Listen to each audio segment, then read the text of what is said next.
लोकनेते दिबा पाटील यांचे नाव द्यावे ही शेतकरी, भूमिपुत्र, प्रकल्पग्रस्तांची त्याचबरोबर सर्व राजकीय पक्षांची मागणी आहे। असे असताना अद्यापही केंद्र सरकारकडून विमानतळाला दिबा पाटील यांचे नाव देण्यात आले नाही। दिबांच्या नावासाठी मोठमोठी लोक आंदोलनेही झाली, तरीही भाजपा केंद्र सरकार दखल घेत नसल्याने परिसरातील 27 गावांमध्ये संताप आहे। दिबांच्या नावाबरोबरच प्रकल्पग्रस्तांचे इतर प्रश्न मार्गी लावण्यासाठी आणि केंद्र सरकारला वठणीवर आणण्यासाठी नवी मुंबई विमानतळ बाधित प्रकल्पग्रस्त आक्रमक झाले होते। सिडको तसेच केंद्र व राज्य शासनाचा निषेध करत प्रकल्पग्रस्तांनी ओवळे खाडीत उतरून भर पावसात जलसमाधी आंदोलन केले। दरम्यान पोलीस या आंदोलनकर्त्यांना बाहेर काढण्याचे काम करत होते। यावेळी प्रकल्पग्रस्तांकडून सरकार व सिडको विरोधात जोरदार घोषणाबाजी करण्यात आली। काँग्रेस नेते नंदराज मुंगाजी यांनी जलसमाधी आंदोलनाची घोषणा केली होती, त्यानुसार त्यांनी हे आंदोलन केले। खरं तर हा जलसमाधीपर्यंत कार्यक्रम येण्याची गरज नव्हती, कारण सातत्यानं ही समिती जी आहे त्या अनेक आंदोलनानुसार त्यांनी घरांना तडे जातात। ओवल्यामध्ये गेली 7 वर्ष पाणी जातोय। डोंगीचा ज्या पद्धतीनं पुनर्वसन केला तसा बाकी गावांचा पुनर्वसन करा ही मागणी आहे। आणि जी ठाकरे समिती होती आणि सुबोध कुमार समिती जी साहेबांची होती त्याच्यामध्ये 10 ते 11 हेक्टर जमीन कमी आहे का ज्या लोकांना गॅलरीज वाढल्यात या वाढल्यात ते द्यायचा होता, हा एक विषय होता। आणि सातत्यानं ब्लॅस्टिंगमुळे हे सगळा जो झाला त्याच्यामध्ये रोज आता अजून पुन्हा एकदा तुम्ही कधी त्याच्यामध्ये पुनर्विचार करणार। यांना नुकसान भरपाई द्यायला पाहिजे होती, दिली नाही। आणि मोर दॅन 5 ते 7 हजार जॉब येणार आहेत। तर गावामध्ये एकही माणूस नोकरीपासून वंचित राहता, कारण 7,000 जॉब येणार आहेत। 7 आमचं म्हणणं पायलट नाही, पायलट कमी आहेत, बाकी सगळे जे आहेत। आणि ती कामं पण जसा शिडकोशी दिबा पाटील साहेबांनी ॲग्रीमेंट केला होता, अंतर्गत कामं सुद्धा प्रकल्पग्रस्तांना दिली पाहिजे ही पहिली मागणी आहे। का जर कामं साफसफाईपासून फोर्कलिफ्ट ऑपरेटरपासून सगळे आतमध्ये ज्या गाड्या लागतात सगळी जर आपल्या लोकांना दिली तर या लोकांना रोजगार मिळणार आहे। कॉन्ट्रॅक्टर बाहेरचे आले तर लोक बाहेरचे येतील, आता सगळे लोक बाहेरचे आलेत। आणि म्हणून हा सर्व विचार करून शिडकोचे अनेक MD बदलत आहे। भाटिया साहेबांनी चांगली मदत केली होती, गगरान साहेबांनी केली होती, आता नवीन आलेले आहेत सिंगलजी, त्यांनी स्वतः बैठक घेऊन याच्यात मार्ग काढला पाहिजे। आणि आमची विनंती आहे, जेव्हा मी आता वडेट्टीवार साहेबांना भेटायला चाललो आहे की याच्यामध्ये जलसमाधीपर्यंत लोक गेले, आज जर चुकून काय कोणाची जीवितहानी झाली असती तरी दुःखाची गोष्ट आहे। जे खासदार आहेत बारणे साहेब 3 वेळा त्याच्यामध्ये अधिवेशन संसदेत त्या लोकसभेमध्ये हा प्रश्न विचारला, कारण त्यांच्या अंतर्गत हा येतो। महेश बालडे आहेत आमदार, आणि आमदार प्रशांत ठाकूर इथले आमदार आहेत, गणेशजी नाईक आहेत, मंदा म्हात्रे आहेत, त्यांनी सुद्धा याच्यामध्ये लक्ष घातलं पाहिजे आणि या लोकांना न्याय मिळाला पाहिजे। माझं म्हणणं, ज्या एकतर राहिलेली जी घरं आहेत, ठाकरे समितीचा जो अहवाल आहे त्याची 10 हेक्टर जमीन अर्जंट त्यांनी 27-28 मध्ये आता जे वाटप चालू आहे त्याच्यामध्ये लोकांना दिली पाहिजे। जसा घरांना तडे जातात, दिबा पाटील साहेब असताना जेव्हा जोगचा काम होता हाच ओवला गाव रस्त्यावर उतरला आणि त्यावेळेला जोगची क्वारी बंद केली, लोकांना त्याच्यामध्ये नुकसान भरपाई मिळाली, ती नुकसान भरपाई मिळाली पाहिजे। आता चीफ इंजिनियर करणार मग गोसावी साहेब करणार, तर ते कधी करणार आहात? 100 वेळा सांगितलं घरांना तडे गेलेत, लोकांची घरं पडतात, तातडीनं त्यांना नुकसान भरपाई दिली पाहिजे। आणि यांचा जो आहे नोकऱ्यांचा, जेवढ्या गावांमध्ये बेरोजगार आहेत ज्यांचा तुम्ही याच्यामध्ये पुनर्वसन केलेलं आहे आणि जे आता ही गावं बाधित आहेत त्यांना प्रत्येक घरात नोकरी मिळाली पाहिजे। महिलेला पण मिळाली पाहिजे, युवकाला पण मिळाली पाहिजे, प्रत्येक घरात नोकरी। 5,000 जॉब याच्यामध्ये येणार आहेत, तर त्याच्यामध्ये त्यांचा प्रश्न शिडको सिरियसली घेईल।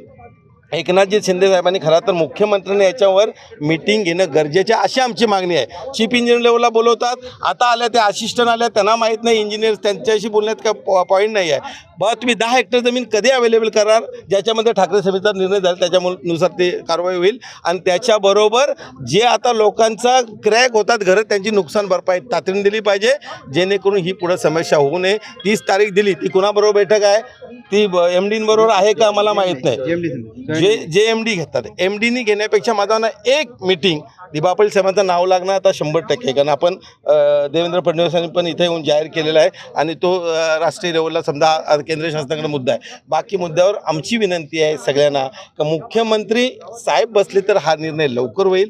तेच नगर विकास मंत्री आहेत, त्यांच्या अंडर आहेत आणि मग शिडकोवाले ऐकतील, खालच्या अधिकाऱ्यांची बैठक होता कामा नये असं मी अध्यक्षांना सांगेल। वारंवार तुम्ही आंदोलन करताय, वारंवार तुम्हाला गुंडाळले जातात आणि एकदा एअरपोर्ट सुरू झाला का तुम्हाला गेट ते बंद करतील। त्याच्या अगोदर कामं सुद्धा प्रकल्पामध्ये त्याच्यामध्ये नोकऱ्या नंतर सांगतो आम्ही, कामं यांना द्या तर नोकऱ्या मिळतील. कामं समजा उद्या ओवल्याच्या माणसाला दिल्या, डोंगीच्या दिला, उलव्याची दिली तर तो लोक भरणार आहे. कॉन्ट्रॅक्टरचे बाहेरचे आले का लोक बाहेरचे भरले जातील. तर भरतीमध्ये कामं सुद्धा जो दिबी पाटील साहेबांना 50% कामं यांना दिली पाहिजे, ती सगळी कामं सुद्धा दिली पाहिजेत असं आमचं म्हणणं आहे. दिबी पाटील आंतरराष्ट्रीय विमानतळामध्ये जे प्रकल्प करतात ना, सन्मानाची वागणी त्यांची जी मागणी आहे ती सन्मानाची मागणी त्यांची मान्य करा आणि त्यांच्या प्रश्नात लवकर लवकर मार्गी करा असं मला वाटतं. नेते दिबा पाटील 27 गाव कृती समितीच्या माध्यमातून आज दिनांक 12 जुलै 2024 येथे 16 गाव ज्यांची घरं आणि जमिनी गेलेल्या आहेत पुनर्वसन विमानतळाशी निगडीत लोकनेते दिबा पाटील नवी मुंबई आंतरराष्ट्रीय विमानतळाला हे नाव मिळावं याच्यासाठी ही जी मागणी आहे, या मागणीच्या अंतर्गत आम्ही ठराविक समस्या घेऊन ज्याचं निरसन गेली 10 वर्ष सुद्धा सिडको प्रशासनाकडनं झालेलं नाही, त्यामुळे आज हे जलसमाधी आंदोलन आपण करीत आहोत. त्यातील सर्वात प्रथम मुद्दा म्हणजे नोकरी आणि रोजगार. आज या प्रकल्पामध्ये 2500 हेक्टर जमीन ही संपादित झालेली आहे, ज्यामध्ये 650 हेक्टर जमीन ही 2015 नंतर संपादित झालेली आहे. यामध्ये प्रत्येक प्रकल्प बाधित हा स्टेक होल्डर आहे. 74% याच्यामध्ये प्रायव्हेट पार्टनर आहे अदानी एअरपोर्ट ऑथॉरिटी म्हणून, आणि 26% पार्टनर आहे त्याच्यामध्ये 13% एअर ऑथॉरिटी ऑफ इंडिया आणि 13% सिडको आहे. पण जमीन अधिग्रहित झाल्यानंतर आज अक्षरशः शेतकऱ्यांना वाऱ्यावर सोडलेलं आहे. रोजगार आणि स्वयंरोजगाराच्या संबंधी यांनी स्पष्टपणे हात वर केलेले आहेत. किमान डझनभर पत्रव्यवहार मागील 4 वर्षापासून समिती करत असून सुद्धा आम्हाला त्याच्यामध्ये योग्य ती दाद दिलेली नाही. 3600 प्रकल्प बाधित युवक आणि तरुण हे नोकरी आणि स्वयंरोजगारासाठी इच्छुक आहेत. हा AFCनं सर्वे केलेला आहे, ज्याला 20 लाख रुपये खर्च करून सिडकोने अपॉइंट केलेलं. पण सर्वेच्या अंतर्गत रोजगारासंदर्भात असणारी ट्रेनिंग आणि रोजगाराची हमी ही नाही सिडकोने आम्हाला दिलेली आहे, नाही अडाणीनं दिलेली आहे. त्या संदर्भात हे आंदोलन आम्ही मुद्दा क्रमांक 1 घेऊन करीत आहोत. त्याच्यानंतर दुसरा मुद्दा जो आहे तो ब्लास्टिंगमुळे होणाऱ्या 5 गावांशी निगडीत आहे, ज्याच्यामध्ये प्रामुख्यानं पारगाव, ओवळे, दापोली, भंगारपाडा आणि कुंडेवाळ ही गावे येत आहेत. हे प्रत्यक्ष माजी सरपंच आपल्या समक्ष बसलेले आहेत आणि लोकनेते दिबा पाटील समितीचे अध्यक्ष बसलेत आणि समस्त पदाधिकारी. तर हे वास्तविक पाहता जे शेतकरी आहेत यांनी काय भोगलेलं आहे ते त्यांच्या तोंडी ते स्वतः सांगतील. आज विमानतळाच्या उभारणीसाठी सिडको प्रशासनाने ज्या जमिनी संपादित केल्या आहेत त्यावेळेस आम्हाला जी आश्वासनं दिली ती आश्वासनं आमच्या तोंडावर मारलेली आहेत. सिडकोने जमिनी संपादन करताना शेतकऱ्यांना असंच सांगण्यात आलं की तुमचं आम्ही पुनर्वसन करू, तुम्हाला चांगला मोबदला देऊ, पण प्रत्यक्षात आमच्या तोंडाला पानं पुसलेले आहेत. आणि ज्या वेळेस ब्लास्टिंगची सुरुवात झाली आणि भरावाची सुरुवात झाली त्यावेळेला 26 जुलै 2006 जो अतिवृष्टी झाली होती त्यावेळेस सुद्धा आमच्या गावांना पाणी शिरलं नव्हता. पण आज विमानतळाच्या भरावाची कामं चालू झाल्यापासून ज्या गावांमध्ये ही बाधित झालेली गावं आहेत त्या सर्व गावांना पाणी शिरतंय आणि पूर परिस्थिती निर्माण येत आहे. आमचं म्हणणं असंच आहे की ही पूर परिस्थिती तुमच्या विमानतळाच्या प्रक्रियेमध्ये चालू झालेली असताना मग तुम्ही आमचं पुनर्वसन करायला हवं आहे. ब्लास्टिंग ज्या हाय पॉवरनी करतात त्या हाय पॉवरच्या ब्लास्टिंगमुळं आमच्या घरांना तडा गेलेल्या आहेत आणि या पंचक्रोशीतल्या सर्व घरांना तडा गेलेला. आमचं म्हणणं तुम्ही आम्हाला आमच्या घरांचं स्ट्रक्चर ऑडिट करा. आमच्या निकृष्ट दर्जाची झालेली घरं आहेत जी प्रकल्पा अंतर्गत येतात, जी गावं येतात, पण त्या ब्लास्टिंगमुळे जर आमची घरं जर पडली अचानक आणि जर आम्ही त्यातनं मरण पावलो त्याला जबाबदार कोण? म्हणून आम्ही सांगतो की आमचं पुनर्वसन करा, आम्हाला नागरी सुविधा द्या. आमच्या लोकांचं तुम्ही सांगल्याप्रमाणे की बाबा इथल्या परिसरातला पुनर्वसन केल्यानंतर किंवा विमानतळ झाल्यानंतर मोठमोठे रोजगार नोकऱ्या उपलब्ध येतील, त्याच्यात तुम्हाला आम्ही सामावून घेऊ. पण अशा प्रकारची आम्हाला आश्वासनं फक्त दिली. 3 वर्ष आम्हाला त्या सिडकोच्या अधिकाऱ्यांनी मीटिंग सुद्धा दिलेली नाही. बघ आम्ही कोणाकडे आमच्या मागण्या मागायच्या? आम्हाला प्रकल्पग्रस्तांना जे पुनर्वसन आणि आम्हाला ज्या सिडकोच्या जमिनीच्या बदल्यात पुष्पकनगरमध्ये जे प्लॉट्स दिलेले आहेत तिथं आम्हाला प्रत्यक्षात कागदावर ताबा दिलाय, पण जमिनीवर जाऊन आम्हाला ताबा दिलेला गेला नाही. मग आम्ही हे मागणी करत असताना वारंवार 2-4 वर्ष आम्ही रडतोय, गाऱ्याने मांडतोय, त्यांच्याकडे जातोय, पण आम्हाला पैशाची ऑफर करतात. मग आमचे भूखंड आम्हाला तुम्ही आरक्षित करून का देत नाही? या प्रकल्पग्रस्तांचे अधिकार असताना तुम्ही जर इथं नोकऱ्या उपलब्ध होत असताना जर महाराष्ट्रातल्या बाहेरून लोक जर इथं नोकऱ्यांसाठी येत असतील आणि इथल्या स्वयंभू प्रकल्पग्रस्तांना तिथला वंचित राहावं लागत असेल तर मग आम्ही जलसमाधी आंदोलन करू नये हे कशावरून? कारण तुम्ही जे सांगताय की आम्ही तुमचं पुनर्वसन करू, तुमचा विकास करू, आमचा विमानतळाची प्रक्रिया चालू झाल्यापासून बकासाच होत चाललाय. म्हणून आम्ही आज जलसमाधी आंदोलन करत आहोत. सिडकोने आमची घोर फसवणूक केलेली आहे. ब्रिटिशकालीन जमीनदाराप्रमाणे आम्हाला वागणूक नेमणूक देण्यात आलेली आहे. ज्या वेळेला आमच्या जमिनी संपादित झाल्या त्यावेळेला सिडकोचं धोरण स्पष्ट होतं, रूल ऑफ लॉ प्रमाणे एका हातानं जमीन द्या, एका हातानं जमीन घ्या. इकडचा जो शेतकरी आहे तो भोळा आहे, साधा आहे, आणि या भोळेपणाचा गैरफायदा घेऊन सिडकोनं आज 10 वर्ष झाली पण 2015ला घेतलेल्या जमिनींचं किमान 100 असे शेतकरी आहेत ज्यांना ताबा दिलेला नाही. याच्याबद्दल हा निषेध आम्ही या ठिकाणी व्यक्त करीत आहोत. 27 गाव कृती समितीच्या माध्यमातून जल समाधी आंदोलन करण्यासाठी माझे जमलेले सर्व प्रकल्पग्रस्त बंधू भगिनी मोठ्या संख्येने उपस्थित राहिल्याबद्दल मी सर्वांचे आभार मानतो. आज ज्या ब्लास्टिंगमुळे होणाऱ्या आमच्या या 5 गावांना त्रास आहे तो आज तुम्हाला मी सांगू शकतो. प्रत्येक ब्लास्ट झाल्यानंतर प्रत्येक घरामध्ये कोणाची सिलिंग पडतो तर कोणाची स्लॅब पडतो, असे मोठमोठे तडे जातात आणि या प्रदूषणामुळे आमच्या या विभागामध्ये 1000 लोक आजारी पडलेले आहेत. त्यात मला सांगायचं म्हणजे ज्या ब्लास्टिंगसाठी जो मटेरियल वापरतात अमोनिया, त्यामध्ये जो प्रदूषण बिघडतो त्यामध्ये अनेक कॅन्सर सारखे रुग्ण माझ्या स्वतःच्या गावामध्ये 5 ते 7 रुग्ण झालेले आहेत.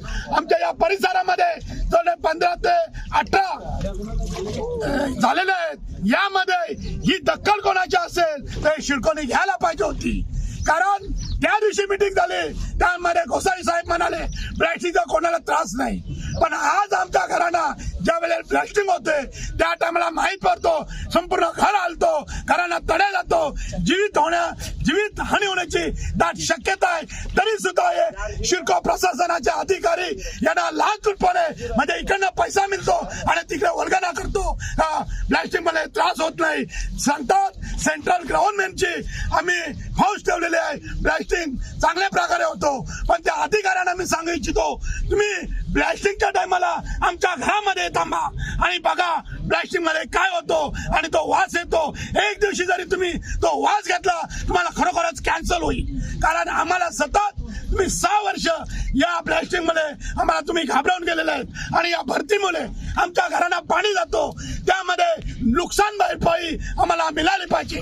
जसा डुंगी सारखा गाव त्यामध्ये 50 घरं आहेत, मग त्यांना 50,000 रुपये देतात, पण आमच्या या परिसरामध्ये जवळजवळ 200 ते 250 घरांना 2-2 दिवस पाणी राहतो तर 1 रुपया देत नाही. ही लाज वाटायला पाहिजे शिडको प्रशासनाला. यांना सुद्धा नुकसान भरपाई मिळाली पाहिजे. 10 गावातील प्रकल्प असताना एक 6-7 वर्ष झालीत घरं तोडून, पण अजूनपर्यंत त्यांना प्रोत्साहन भत्ता आणि नुकसान भरपाई अजूनपर्यंत दिलेलं नाही. आणि त्यावेळेला घर तोडून सुद्धा अजूनपर्यंत सुबोध कुमार आणि ठाकरे समिती जे प्रकरणं आहेत अजून त्यांचा लॉटरी सिस्टममध्ये लॉटरी काढलेली नाही. त्याच्यानंतर आपल्या 2014 पासून विमानतळाची प्रक्रिया चालू आहे.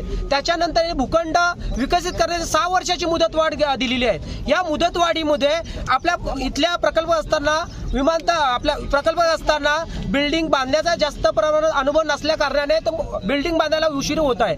त्याच्यानंतर 6 वर्ष झाल्यानंतर आता बहुतांश प्रकल्प असताना 6 वर्ष ताबा घेऊन 6 वर्ष पूर्ण झालेले आहेत. तर या 6 वर्षानंतर अतोनात पैसे 1-2 लाख रुपये पर 1-2 प्लॉटला 1-2 लाख रुपये आपल्याला चलन भरावं लागत आहे. हा अतोनात नुकसान सहन करायला लागत आहे. त्याच्यासाठी आम्हाला PAP आम्ही प्रकल्प असताना आम्हाला मुदतवाढ नसून आम्हाला पुन्हा मुदतवाढ शिथिल करण्यात यावी अशी मागणी आहे.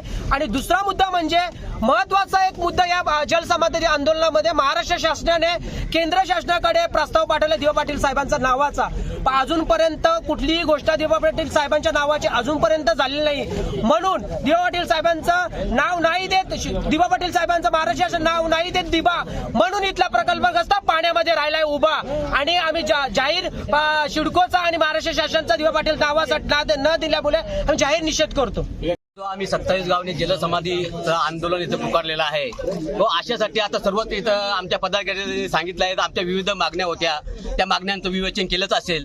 परंतु याचा पुढचं आंदोलन आमचं असं असेल, ज्यावेळी सिडकोचा अधिकारी जर इथं आले नाही तर त्यांना सिडको भवनामधून उचलून आणू आणि इथं त्यांना जलसमाधी घ्यायला लावू. याच्या पुढचं आंदोलन आम्ही जलसमाधी घेणार नसाल तर सिडकोच्या अधिकाऱ्यांना जलसमाधी घ्यायला लावू, हीच आमची मागणी असेल.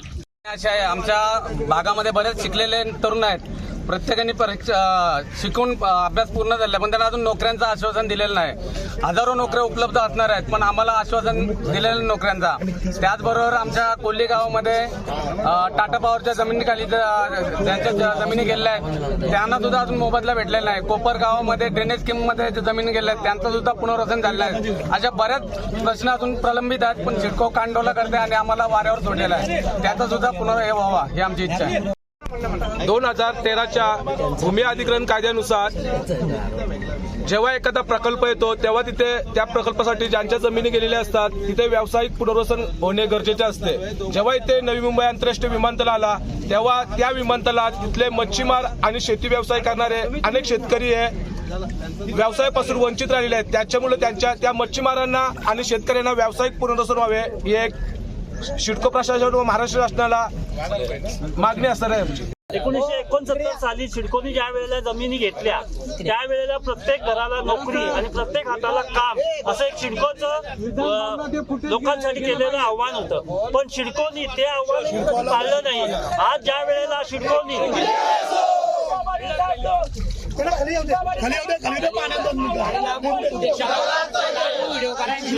सिडको प्रशासनाने ज्या वेळेला विमानतळासाठी जमिनी घेतल्या त्यावेळेलाही सिडको प्रशासनाने सांगितलं होतं का येथील प्रत्येक तरुणाला काम मिळेल.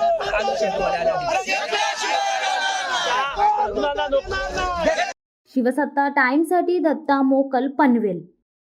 दे धडक बेधडक वृत्त देणाऱ्या आपल्या शिवसत्ता टाइम्स न्यूज चॅनलला लाल बटन दाबून सबस्क्राईब करा आणि बेल आयकॉनला क्लिक करायला विसरू नका.